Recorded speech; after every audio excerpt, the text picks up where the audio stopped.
Olá, terceiro ano, tudo bem? Esse vídeo é do terceiro bimestre de ciência, dos conteúdos que estudamos nesse período.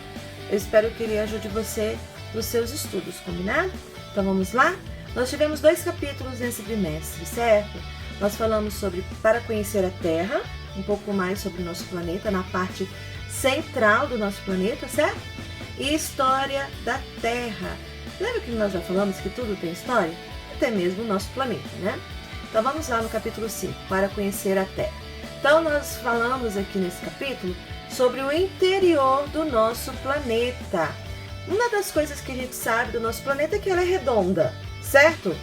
Então, nós sabemos disso pelos estudos que foram feitos durante todo esse período até agora, né, da humanidade.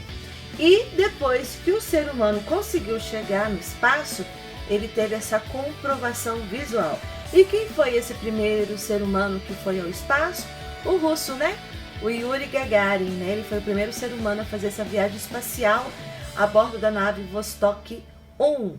Então ele observou pela primeira vez a Terra do espaço, né? E 2 anos depois, uma mulher russa também, Valentina Tereskova, se for assim o nome que fala, foi a primeira mulher a ir ao espaço, né? Nós já sabíamos que a Terra era redonda por vários motivos, né?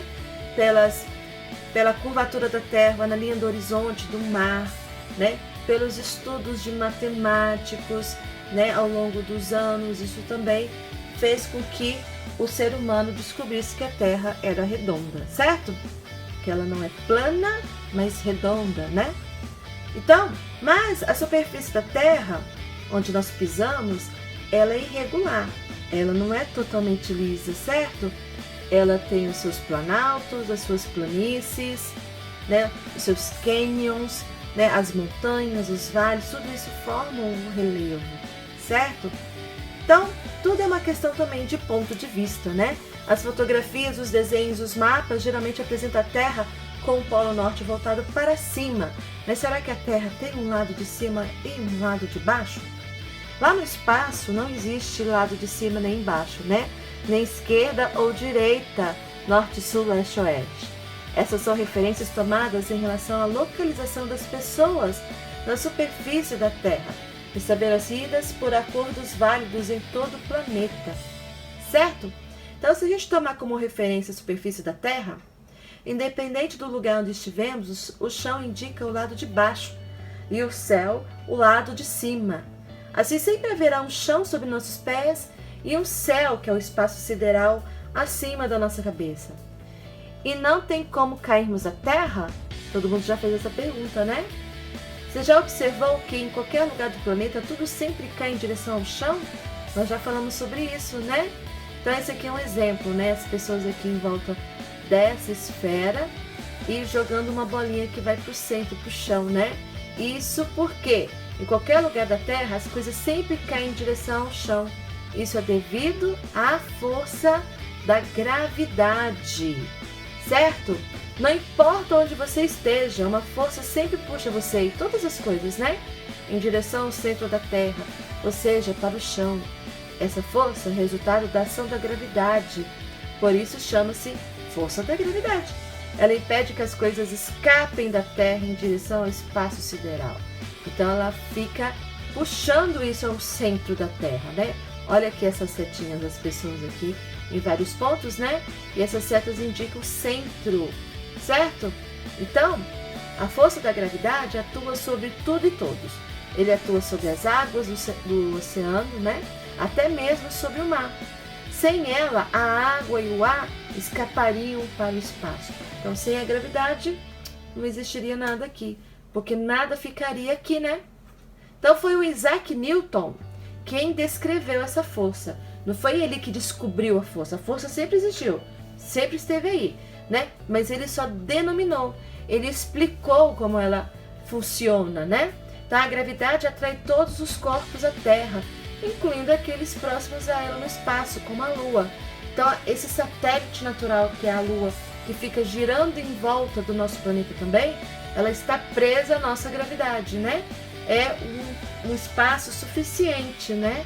Entre nós e ela. Então, há gravidade faz com que a Lua não voe para outros lugares, né? Quanto maior a massa de um corpo, maior será a força de atração desse corpo ao centro da Terra, certo? Aqui nós temos a estação, né, dos astronautas, né? A Estação Espacial Internacional, ela gira em torno do nosso planeta da mesma forma que a Lua, né? Atraídos pela nossa gravidade, né? Aí nós temos aí o Você Sabia, o RA, que eu já mostrei para vocês. E aqui nós temos, né, a Terra é azul. Quando o Yuri chegou ao espaço, além dele mostrar, dele ver, porque ele não tirou nenhuma foto, né? Só depois que tiraram fotos. Ele pode perceber que a Terra é redonda e também a Terra é azul, né? Então a Terra é azul devido à presença e à composição da atmosfera, que boa parte da nossa atmosfera tem água, né? Então isso faz com que o planeta tenha essa cor azulada. Então ele foi o primeiro homem a ir ao espaço, né? E ele levou vários equipamentos, né? Então, mas outros astronautas, eles também tiram várias fotos, né, do nosso planeta lá da estação. Essas fotografias aqui da apostila, por exemplo, é o resultado de uma dessas fotos, né? Essa parte branca que vocês estão vendo aqui são as nuvens, né? Então, quanto mais verde, mais vegetação tem ali no continente, essa parte de terra do nosso planeta, né? Aqui está mostrando a América Central, América do Norte, América Central e América do Sul, onde está o Brasil, né? Aqui a África, aqui o continente, as Arábias, né? Aqui a Ásia, uma parte da Europa, aqui, né? Aqui em cima fica o Japão, aqui embaixo onde está a Austrália, certo? Então essas fotos aqui são tiradas pelo satélite em 2001, ok, pessoal? Então nosso planeta tem formato esférico, certo? E nós temos a gravidade que nos permite ficar sobre esse solo, né? Essa força que nos atrai para o centro do planeta. Para representar a Terra, nós temos alguns instrumentos. Primeiro nós temos o globo terrestre, que nós temos até um na nossa sala, que é essa bolinha aqui, né? Que mostra essa representação esférica da Terra. Nós temos as imagens de satélite também, certo?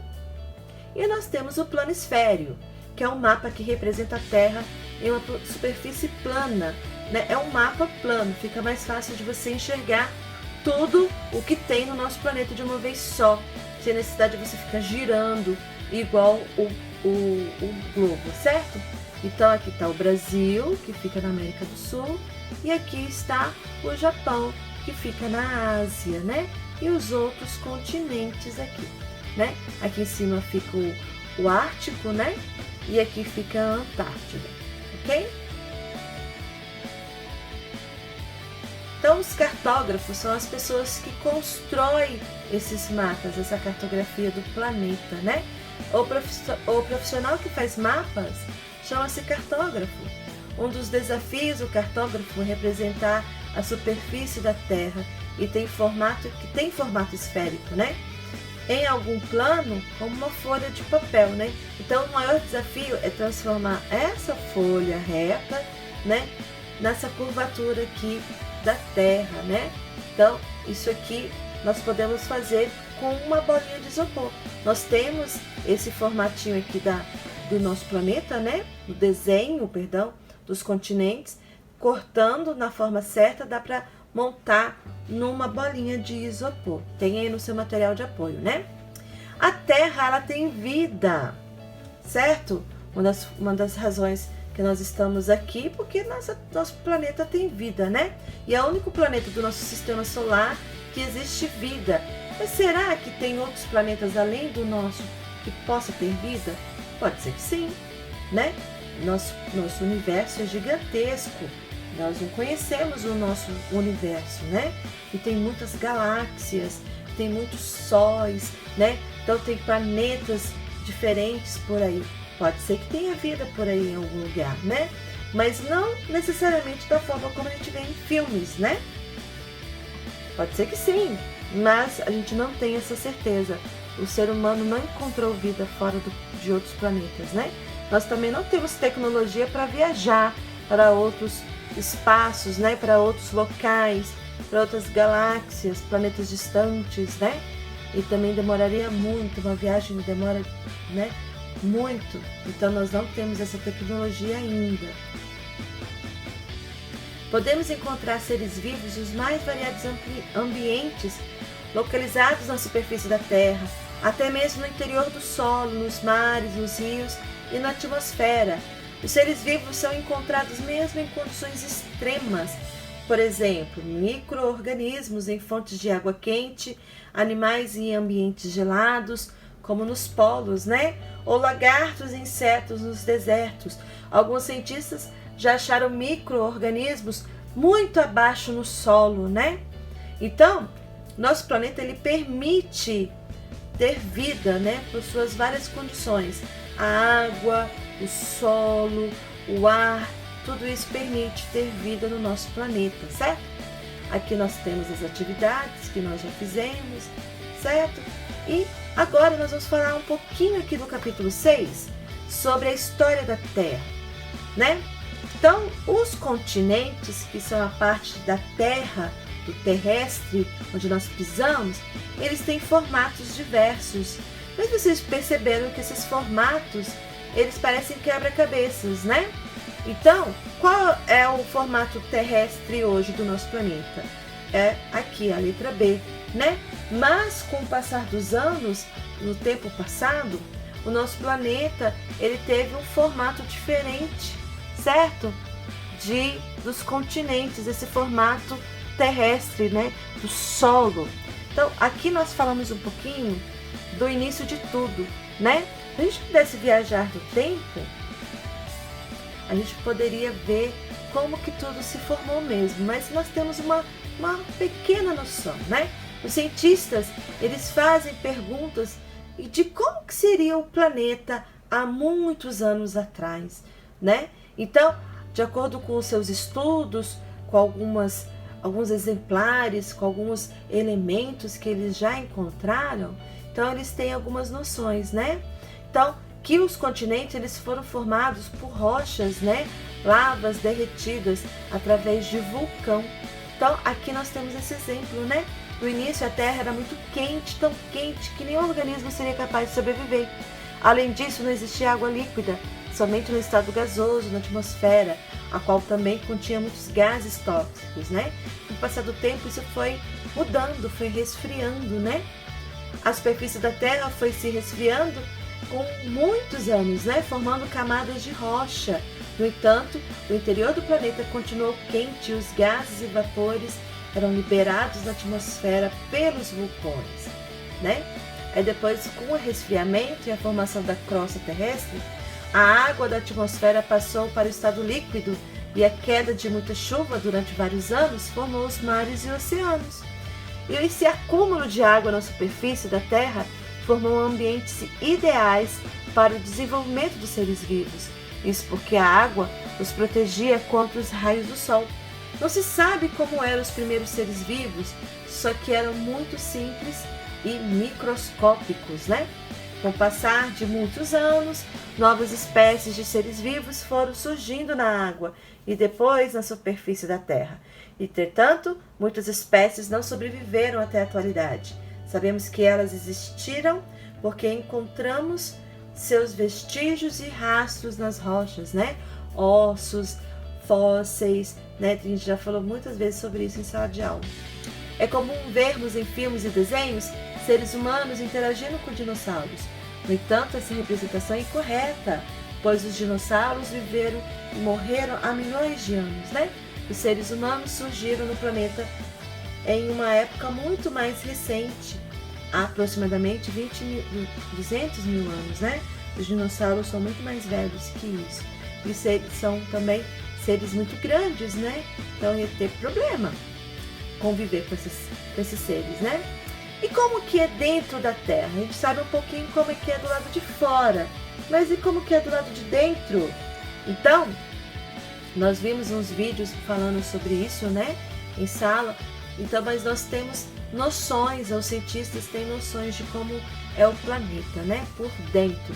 Então, por fora nós temos a crosta terrestre, que é a camada superficial e dura do planeta. Ela é formada por rochas e é sobre ela que os seres vivos se desenvolvem, né? É onde nós andamos. Então, aqui nós temos uma representação. Essa parte vermelha aqui, ó, nós chamamos de manto, que é a rocha mais mole, que é a rocha derretida. E depois nós temos o núcleo. Ele se divide em duas partes, né? Então vamos lá. O manto é a camada que fica entre a crosta terrestre e o núcleo. Tá vendo como ela é grandona, espessa, né? E ela é bastante quente, com temperaturas que chegam mais de 3.000 graus Celsius. Para você ter uma ideia, a água começa a ferver com 100 graus Celsius. E ali dentro do manto ela chega a 3.000 graus Celsius, né? A lava que sai de um vulcão em erupção, por exemplo, vem do manto. Devido ao calor, a sua composição e as variações de pressão, algumas partes do manto são moles e outras são duras. E isso faz com que movimente-se, né? E a crosta terrestre movimenta também. E isso dá os terremotos. Lembra que eu falei das placas tectônicas, né? E por dentro nós temos o núcleo, que é a camada mais interna do planeta. Nele as temperaturas são ainda mais altas que o manto, né? Chegando até 5.000 graus Celsius. Aqui, olha, não você sabia? Nenhum equipamento conseguiu chegar até as partes mais internas do manto ou do núcleo. O que se sabe sobre o interior da Terra é pela análise da lava e dos vulcões e das amostras de rochas da superfície ou retiradas de grandes profundidades. Os esquemas que representam as camadas da Terra são modelos para facilitar o entendimento sobre as estruturas internas do nosso planeta. Então, por causa disso, os continentes se movem. Então, aqui nós tivemos uma representação da Pangeia, que é uma representação muito antiga dos continentes, né? Como tudo começou ali. Então, em volta dessa massa de terra, nós temos a água. E como o interior do nosso planeta é um manto que é mole e ele se move, se mexe, então ele faz com que essa crosta aí se mexa, né? Por isso que as placas tectônicas, elas se movem com o passar do tempo, lentamente. Algumas vezes pode acontecer rápido, que são os terremotos, né? Com o passar de muitos anos, esse continente aqui, eles foram se movimentando, se dividindo, né? E se afastando. Então, essas placas tectônicas fez com que a posição e o formato dos continentes se modificassem com o decorrer do tempo, né? Desse modo, chegou-se à distribuição atual dos continentes, da forma como nós conhecemos hoje. E eles vão continuar mexendo ao longo dos anos, né? Se a gente tivesse uma máquina do tempo e viajar para o futuro, a gente pudesse olhar como que ficariam os continentes daqui a algumas centenas de milhões de anos, veriam um novo formato, né? O nosso planeta teria um formato diferente dos continentes por causa disso, porque eles se movem, né? Então aqui tem um lembrete, ó. Por que os continentes se movem? Lembre-se de que o interior da Terra é muito quente e esse calor que causa o movimento do manto, consequentemente das placas tectônicas, né? Tal movimento também provoca outros fenômenos observados na superfície da Terra, como a erupção dos vulcões, terremotos e a formação de montanhas. Nós temos seres do passado, né? Tanto vegetais quanto animais que não existem hoje, que entraram em extinção. Nós só conhecemos esses seres pelos vestígios que eles deixaram, né? Espalhados pelo nosso planeta através das rochas, né?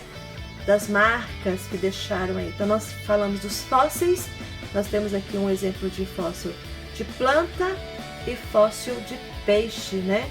Então esses elementos, esses seres vivos ficaram prensados, né? Nas rochas, formando aí carimbos, né? E quem estuda essa ciência são os paleontólogos, né? O trabalho deles é importante, pois eles estudam esses fósseis, né? Essas peças que montam a história do nosso planeta, né? Nem todos os seres vivos que já morreram viraram fósseis da imensa variedade dos seres. que existem na Terra, poucos se fossilizaram, né? A maioria deles foram decompostas ou destruídas, né? Então, os fósseis, eles são importantes porque eles nos ajudam a contar a história do passado do nosso planeta, certo? Nós fizemos isso também na aula de arte, lembra, no primeiro bimestre, certo? Então, aqui mostra algumas atividades, aqui um exemplo bem básico de um fóssil, né? Uma marca de uma planta, de um animal que ficou na rocha com o passar dos anos, né? E nós também temos, além do nosso planeta, outros astros aí no nosso céu, né? O Sol surge pela manhã do lado leste e se põe, né, no lado oeste. Aqui nós temos a sequência do nascer e do pôr do Sol. Então, quando ele está bem alto no céu, significa que é bem, né, bem no meio do dia, que é meio-dia, né? Então, quando observamos os planetas, as estrelas, né, ao olho nu, fica fácil, né, ver isso à noite. Nós podemos ver a Lua e outras estrelas, né, à noite, porque pela falta da iluminação do Sol, certo? No Sol, ele está lá brilhando, mas os planetas e as estrelas estão ali. A gente só não enxerga com mais detalhes por causa da sua luminosidade, né? Nós falamos também sobre as fases da Lua. A Lua é um satélite natural do nosso planeta, né? Ela se move ao redor de si mesma. Ela gira em torno de si mesma e também ao lado, em volta do nosso planeta, né? Conseguimos enxergar a Lua porque ela reflete a luz do Sol. Ao observarmos a Lua durante algumas noites seguidas, podemos notar que a aparência dela muda um pouco a cada dia. Essas diferenças, aparências da Lua são chamadas de fase. Então, quando não tem a luz do Sol brilhando na Lua, nós chamamos de Lua nova. Quando começa a brilhar, é a Lua crescente. Quando brilha na Lua totalmente, é a Lua cheia. E quando ela começa a desaparecer de novo, é a Lua minguante. Essas são as 4 fases da Lua. E cada fase dura 7 dias. E dura em torno de 28 dias, né? Essas 4 fases aí. Em alguns dias podemos ver a Lua no céu até durante o dia, né? E em outros não podemos vê-la em momento algum, né? Desse caso, quando a gente não pode ver a Lua durante até a noite, nós chamamos de Lua nova, né? Aqui uma foto da nossa Via Láctea, né? E aqui o planeta Marte. Isso aqui foi tirado à noite, não tinha nada obstruindo, né? O céu, não tinha nada brilhando em volta, né? As luzes da cidade nos atrapalham ver o céu à noite, né? Então aqui está falando isso, ó. As luzes da cidade atrapalham a observação dos astros. Em locais com pouca luz, como no Observatório de La Silla, no Chile, é possível identificar mais estrelas no céu, incluindo a galáxia, né? A nossa galáxia, a Via Láctea, né? Ela tem esse nome por causa desse rastro aqui branco, né? Parece leite. E essa palavra Via Láctea vem do latim, certo? Então, aqui temos as atividades. Temos apenas uma Terra, então precisamos cuidar muito bem dela, né? Ela é protegida pelo gás ozônio. Esse gás não deixa, né, o ar sair, o calor também sair do Sol, né? Então, o ozônio, ele protege o nosso planeta. E se a gente polui o ar, nós vamos matar esse gás, né? Nós vamos matar, assim, né? Destruir esse gás. Então, o nosso planeta, nós temos tanto a água, o gás, o oxigênio, todos eles são essenciais para a nossa vida, né? E nós precisamos cuidar bem desses elementos, para que a vida possa continuar. Aí nesse Eu Cidadão, nós temos aí uma pegada ecológica, né? Que são formas de manter o nosso planeta, né? Então, dependendo de como são realizadas as atividades humanas, assim como os hábitos das pessoas, podem causar efeitos muito negativos ao ambiente. Por exemplo, ao utilizarmos copos, pratos e talheres descartáveis, nosso impacto negativo é muito maior do que se utilizássemos utensílios e louça de metal, que podem ser lavados e reutilizados. Os produtos descartáveis produzem mais lixo e empregam mais recursos da natureza, como água e energia, para serem produzidos. Lembra, meninas, que eu falei sobre a água virtual, né? Então, é a água que utiliza para a produção, né, dos elementos que a gente usa, né, de produtos que usamos, né? Então, quanto mais gastamos água nesses produtos, mais impacto negativo deixamos na natureza, né? O tamanho do impacto que o consumo de cada pessoa causa ao ambiente é chamado de pegada ecológica. Quanto menor é o consumo de uma pessoa, menor é sua pegada ecológica. Precisamos estar atentos a isso para garantir que as novas gerações tenham recursos para sobreviver em nosso planeta, né? A seguir, alguns exemplos de como podemos reduzir nossa pegada ecológica e ajudar o ambiente. Reduzir o consumo, não desperdiçar água, antes de comprar qualquer coisa, pensar bastante, será que eu preciso mesmo dessas coisas? Certo? Lembra que nós falamos bastante sobre isso, né? Aqui nós temos as atividades, que eu já corrigi com vocês, e aqui nós temos as atividades aí do material de apoio. Espero que eu tenha ajudado vocês. Estudem bastante, prestem atenção nas revisões que a gente vai fazer em sala de aula também. Assista esse vídeo, tira dúvida em sala de aula, tá bom? Faça as atividades, vejam os vídeos, anotem aquilo que vocês tiverem dúvidas, tá bom? E eu vejo vocês aí em sala de aula. Um beijo pra vocês, até mais. Tchauzinho.